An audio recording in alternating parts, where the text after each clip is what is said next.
The city of Sacramento, we want to be a world-class city, and in order to do that, you have to have affordable housing. If you're talking about people having jobs and services and attracting more businesses, you have to have an affordability element, and that's one of the things our community does very well. There's other parts up and down the state that are very expensive. One of our strengths when it comes to including people and creating an environment where everybody has an affordable housing opportunity, that's where Sacramento ranks above the rest.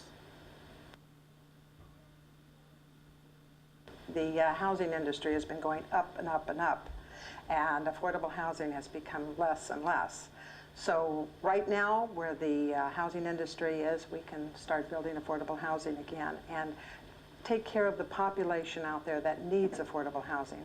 The seniors, they're the at-risk group that will be homeless if we don't do something about it. And places like the Rio Linda Apartments that has just been redone are wonderful. They have senior facilities, amenities.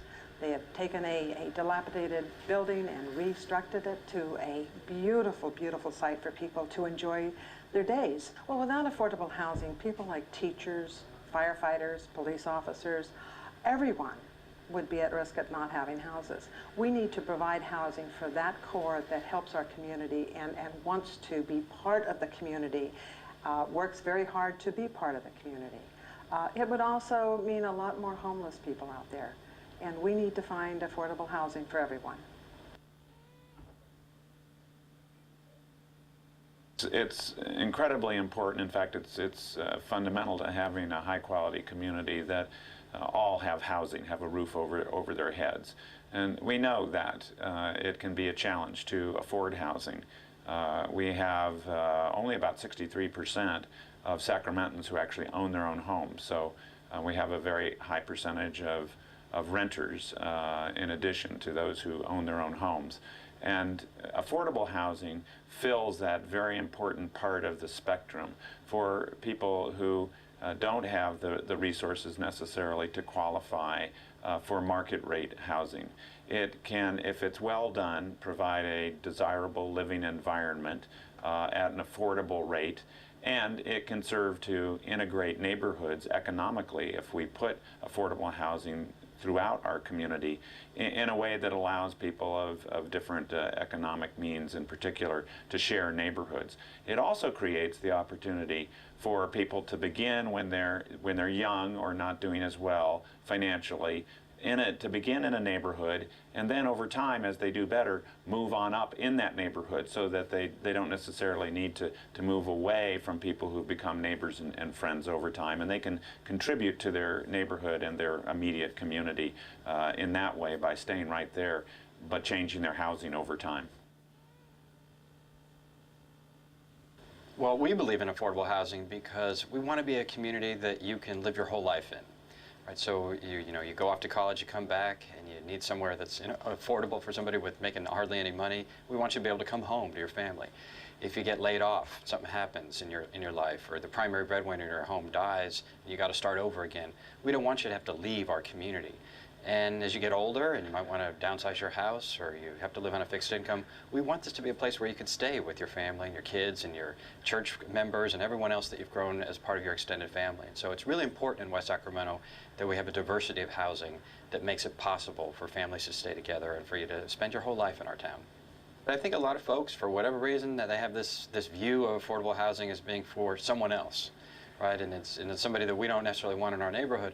But when you go into developments that we've helped build or that nonprofits have started in our community, you see that it's your aunt, or it's somebody that works down the hall from you, or it's a teacher at your kid's school. It's folks just like us who may not be making a lot of money for whatever reason. Maybe they've chosen a community service occupation, or maybe they're just experiencing some tough luck, as you might do in a lifespan of 80 years.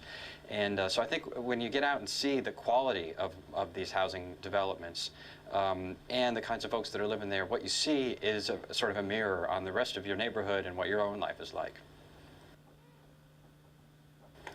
Well, we have such a diversified community that allowing for affordable housing to become a benefit for them it is wonderful. I mean, I wish more cities were to do that, because with affordable housing, it not only paves the way for them to become, to become future permanent home buyers, but at this point in our affordable housing, able to provide housing for our teachers, our firefighters. There's not just one set group, because people start thinking that it's for the low income, and they don't want to, they stereotype people and they start putting them in little categories. And this way, they have to realize, that even the receptionist at their dentist's office, their hygienist, whoever, they're there and they need a place to live. So if we're able to provide that for them, it's a win-win for everybody.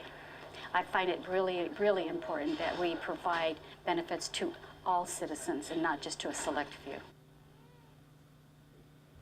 We have two programs in our city that we're quite proud of, have been in effect for years. The first program is a first-time homebuyer assistance program, where the city will assist up to $40,000 for low-income qualified people who will use that as a down payment assistance or for closing costs. They attend a workshop on how to manage finances and how to maintain a home. The money isn't paid back to the city until they either sell the home or stop living in the home, until 30 years go by or whatever. So that's a good program. We have about 70 people right now who we have helped get into homes. The other program we have, which is a low-income people, assist them in repairing their homes. We work with Mercy Housing on this project, and they can take out a low or no interest loan to fix leaky roofs, broken windows, flood problems, disability ramps, things that make them give value to their home, help them live in their home longer, and they don't lose value in the home, their investment. So those are, I think we have helped over 100 people with those loans, and that's an ongoing program, and as we get paid back, more funds become available, so that it kind of stays in a cycle. The city's first-time homebuyer program is important to the community in a partnership that we have with Sacramento Neighborhood Works, home ownership region of Sacramento. And they are the people who administer this program for us, as Mercy Housing does with our home repair program. Rancho Cordova is a major job center in our region, and that says we have companies that need a wide spectrum of employees in order to make their businesses succeed. And a city like Rancho Cordova, we want to have housing close at hand for persons that fit every niche in those organizations. It makes for a thriving community life. It reduces the use of cars running back and forth across the region on a daily basis.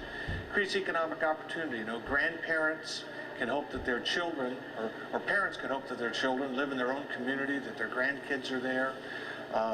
It makes for just a fuller community life. So for us, a wide spectrum of housing opportunities supports our job center, the quality of life. It gives employees more time in their day because it doesn't take as long to get to the jobs in Rancho Cordova and be home in Rancho Cordova. It takes advantage of the amenities that our community offers in the way of the American River Parkway and proximity to the mountains, all those kinds of things.